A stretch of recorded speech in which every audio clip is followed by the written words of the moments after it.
itu cukup berkesan buat saya gitu. Ketika ketemu sama beliau tuh, beliau halus banget, sopan kalau jawab gitu, dan sangat low profile sekali, tawaduk sekali, masya Allah. Itu yang sangat berkesan sih untuk saya sih. Ya beliau tawadu benar. Beliau nggak mau dipanggil Ustadz kan, namanya aja Kang maunya kan panggilan.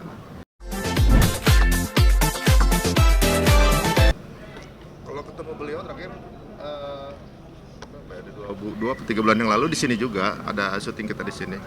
Bareng rumah beliau kan di belakang. Nah kemudian di situ ternyata udah ada kesulitan jalan.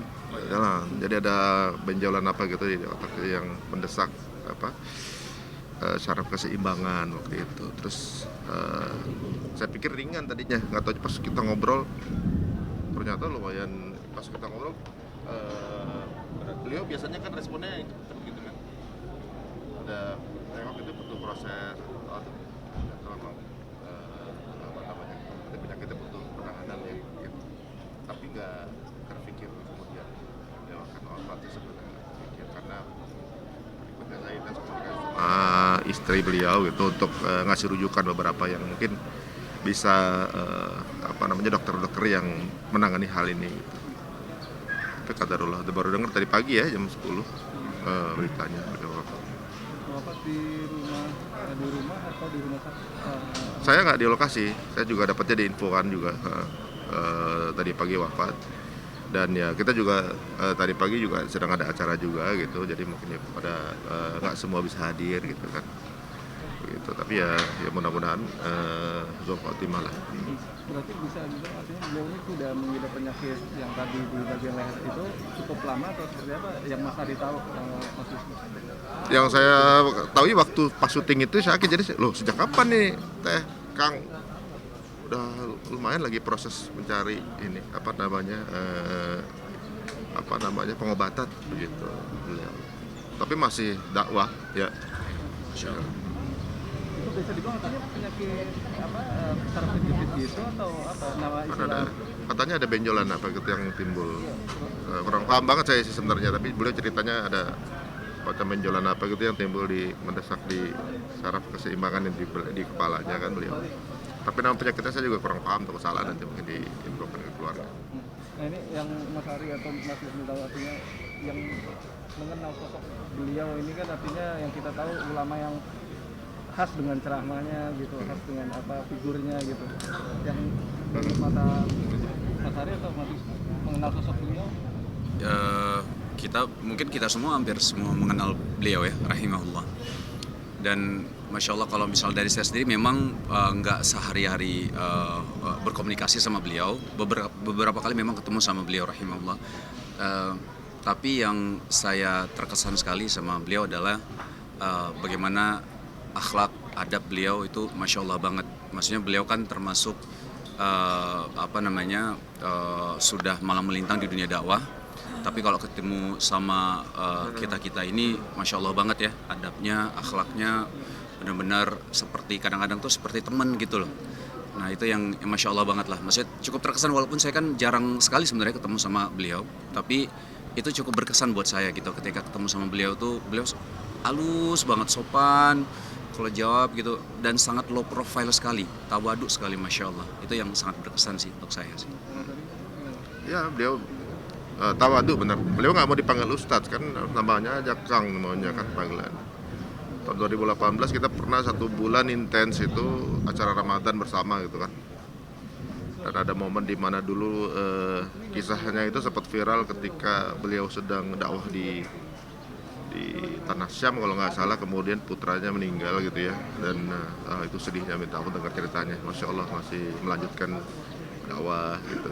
Tapi memang menginspirasi. Beliau tuh kata-katanya selalu lembut, nggak pernah tajam gitu, nggak pernah menyerang, nggak pernah, pokoknya lembut deh, lembut, adab semuanya, selalu kebaikan gitu. Mungkin perbedaan di sana sini nggak menjadi masalah, kendala, semuanya diambil persamaannya, bagaimana akhlak-akhlak Islami. Ya yang sejuk lah ketemu sama beliau. Dalam keadaan sakit pun menerima tamu, walaupun mungkin berat ya terima tamu, tapi masih berusaha untuk menerima dengan baik. Nah itu tadi sempat kita dengar dari sebelum pas sholat, nah, sehari atau mungkin beberapa hari sebelumnya beliau masih tetap menyempatkan untuk mengaji gitu. Ini yang hari apa yang beliau nih gemar banget membaca Al-Quran atau seperti itu sih? Hidupnya emang ngaji aja. Nah, Rumahnya aja nempel sama masjid beliau, karena beliau salah satu penggerak dakwah di sini, dan beliau juga lulusan Al-Azhar juga, dan guru-guru kita, ustaz kita yang lulusan Al-Azhar ada yang pernah sekamar sama beliau, maka semuanya saling menceritakan kebaikan. Tadi telepon-teleponan dengan beberapa saat itu ya semua kita selalu yang baik-baik gitu ya, insya Allah. terakhir komunikasi kapan Mas Ari atau Mas Yusuf? Iya, almarhum. Saya 3 bulan yang lalu waktu syuting di sini ini sempat, kemudian habis dari syuting kita barengan, bahkan dia gandeng gitu kan, gitu sambil pegangan juga gitu. Baru dari saya, wah nih kayak penyakitnya memang sesuatu yang serius ya gitu. Saya pikir mungkin masuk angin biasa awalnya gitu kan, tapi ternyata butuh konsentrasi pengobatan. Ya qadarullah, mungkin Allah lebih sayang. Ya pasti lebih sayang lah, nggak mungkin ya.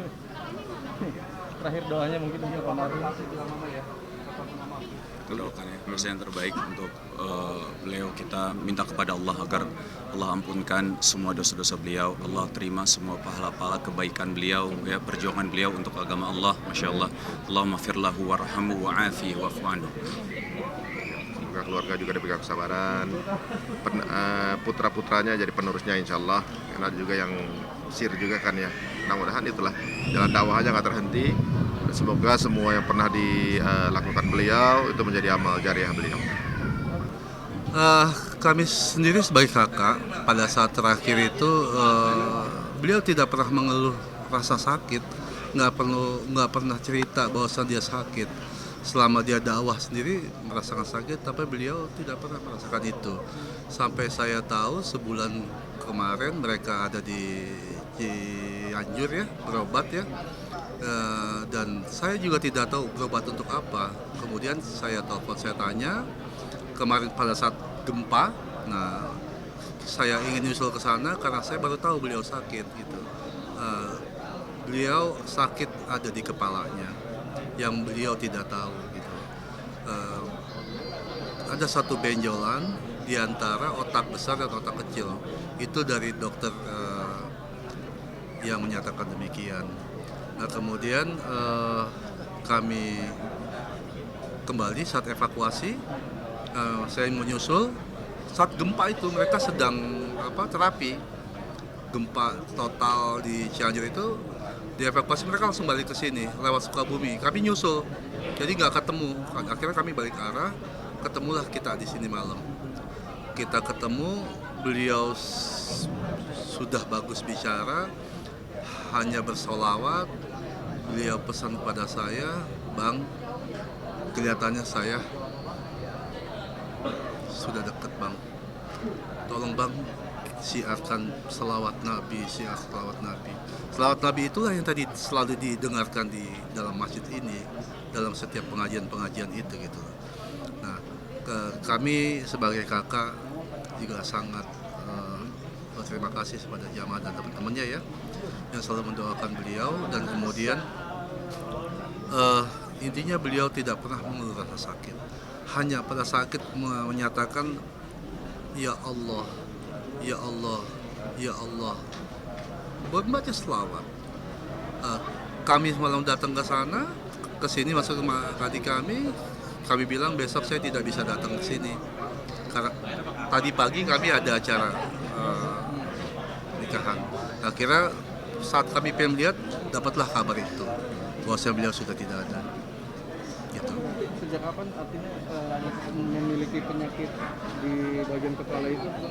Karena beliau tidak pernah merasakan dan tidak pernah berkata dan bercerita, maka kami nggak tahu juga dia seperti apa. Karena dia hanya pokoknya intinya hidup dakwah.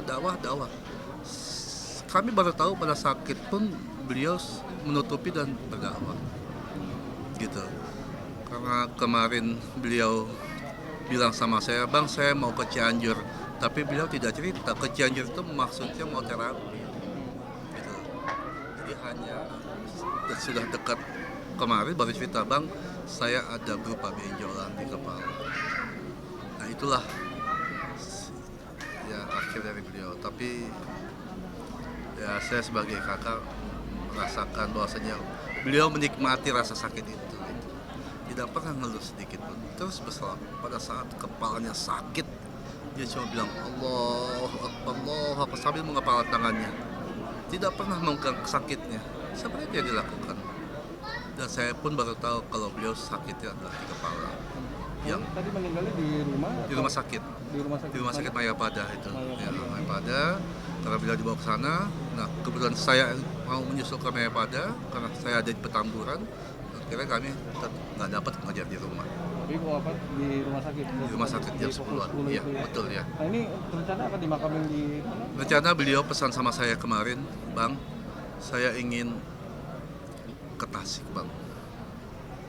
Saya bilang nanti kalau sembuh sih, kalau sudah kamu sembuh, ayo kita ke Tasik. Abang ikut ke sana. Iya, Abang ikut ke pesantren. Dan kalau emang Bang, kalau saya nggak ada umur, saya akan kuburkan saya di samping ayah saya. Itu pesan terakhir beliau. Itu aja. Ini pesan beliau. Ya, terakhir. Ingin dikuburkan di samping ayahnya.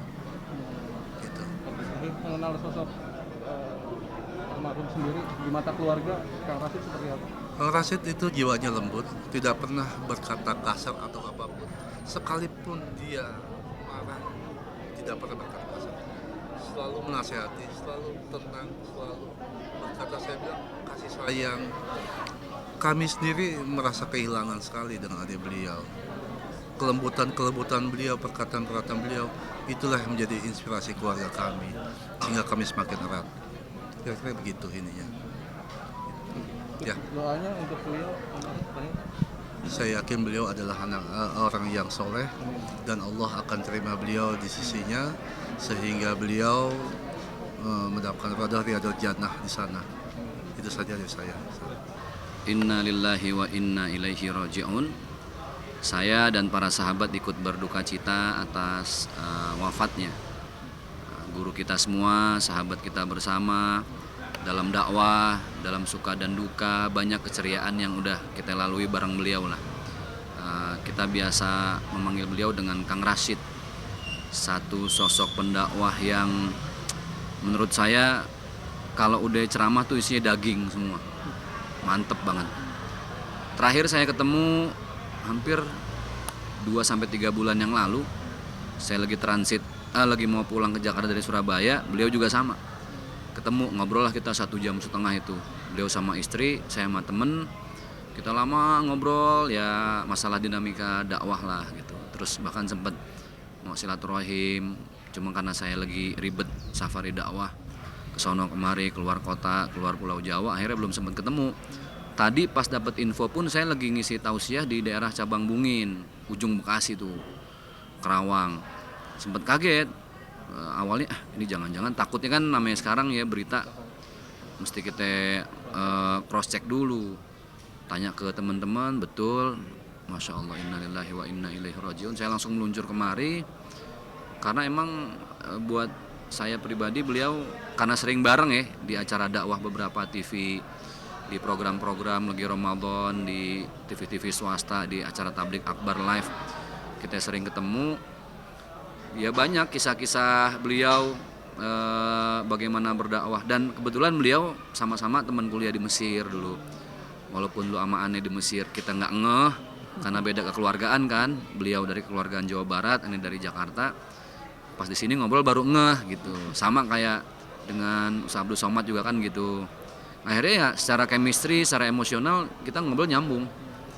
Makanya sempet kaget banget, tapi memang berita beliau sudah beberapa kali masuk rumah sakit, Anda udah sempet dengar. Bahkan lagi ketemu juga kelihatan capek gitu ya. Syekh Anda bilang, guru banyak istirahat, pinter-pinter ngatur waktu, jaga pola makan gitu kan. Karena Anda juga kan ngalamin hal yang sama dalam urusan rezeki sakit dari Allah ya. Kalau beliau kan lebih ke otak ya. Kalau Anda kan lebih ke kelainan mutasi gen, jadi ke darah. Minimal cara menghadapinya itu sama lah.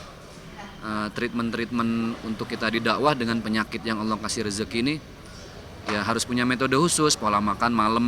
Kan kalau jadi kiai berat nih kalau makan malam. Nasi kembuli, kambing, apa ya segala macam. Waduh. Itu kalau kita nggak pinter-pinter nahan nafsu makan repot. Nah, kita cerita seputar itu aja. Beliau ngobrol masalah sakit beliau, aneh ya berbagi pengalaman dan cerita lah. Ente gimana saat sekarang? Aneh alhamdulillah, aneh bilang aneh pola makannya udah aneh rubah gitu. Terus bahkan sempat aneh ajak buat berobat ke tempat saya berobat alternatif ya di luar medis gitu. Tapi memang waktunya belum sempat beliau kan. Ya lebih banyak sharing tentang treatment kita dalam dinamika dakwah dengan rezeki yang nggak Allah kasih ke semua orang gitu loh. Bayangin nggak, penyakit beliau ini kan beliau cukup sabar ngadepinnya. Dan hal itu juga saya alami ya. Bayangkan 100.000 orang Allah pilih satu yang Allah kasih sakit gitu loh. Jadi kalau nggak dengan kita yang cerdas mengolah istirahat, cara dakwah, makan dan lain sebagainya ya jebol gitu. Tapi semuanya sudah qadarullah lah gitu. Ustadz, mungkin yang bisa kita tahu apa sih keinginan beliau yang mungkin belum tercapai gitu ya, mungkin pernah ngobrol sama Cekapil gitu kan, keinginan beliau apa sih yang sampai saat ini belum? Ya beliau ini apa yang saya ingat banget sama istrinya lagi ngobrol, beliau bilang jangan nih dunia entertain kita tinggalin gitu. Kita nih punya konsep dakwah namanya dakwah temen. Jadi ketika dakwah ada di dunia entertain. Dan beliau sampai nyampein kalau sekarang beliau seneng banyak ustadz-ustadz muda, habib-habib muda yang muncul dan mewarnai dunia-dunia sosmed, TikTok, Instagram. Kita ngobrol kayak gitu. Karena kalau ini sampai ditinggalin, habis udah. Semua isinya hiburan tanpa ada isi gitu loh, tanpa ada sesuatu yang bisa bermanfaat secara spiritual dan mental. Makanya beliau terus berusaha eksis di program-program TV, setiap Ramadan beliau juga aktif. Itulah bahasan kita ke arah situ.